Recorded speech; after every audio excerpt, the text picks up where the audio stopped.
Tuesday, 22nd of October 2019. Live from Television Centre in London, this is Good Morning Britain with Ben Shepherd and Kate Garraway.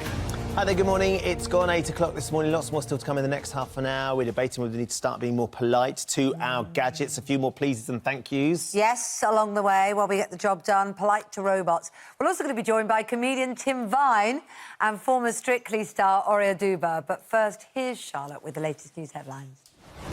Thank you, and a very good morning to you. Let's take a look at the top stories this morning. The Prime Minister has called on MPs to get Brexit done when the EU withdrawal bill comes before the Commons today.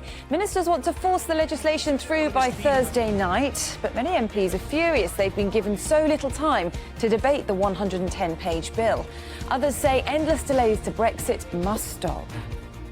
It is breaking the contract with the British people when we said that we would deliver what they voted for. They voted to leave, that's what we should deliver. Bad losers are saying we've got to have a second referendum. I voted in the House of Commons for a number of kinds of Brexit that I would support, and if the government wants to come and negotiate and talk about that, I'm happy to. We had 1 million people on the streets of London on the weekend saying, please, just give us the final say. And I think that's fair enough. Let's just give them the final say. Police investigating the death of Harry Dunn at a flight to the United States to interview the suspect in the case.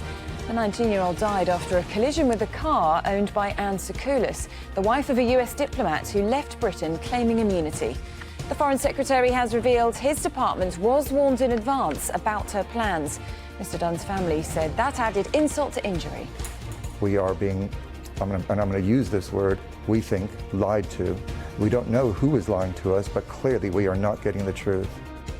A 21-year-old man's been arrested on suspicion of murder after 2 teenagers were stabbed to death at a house party in Milton Keynes.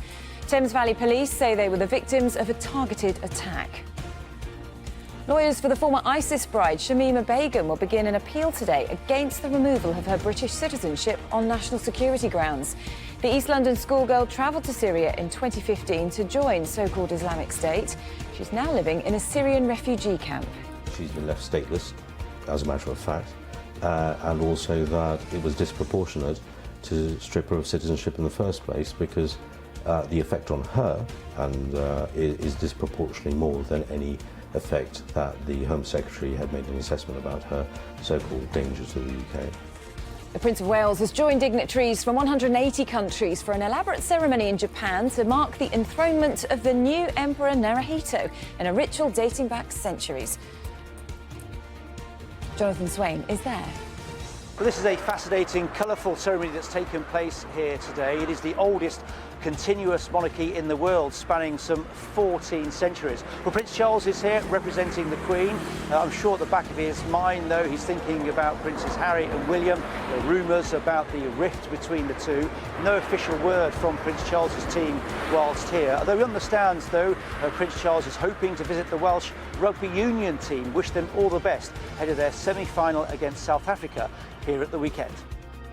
And also news this morning that green number plates could be fitted to zero-emission cars in the biggest shake-up of the vehicle registration system in decades. The plates could give electric car drivers access to bus lanes and cheaper parking in future.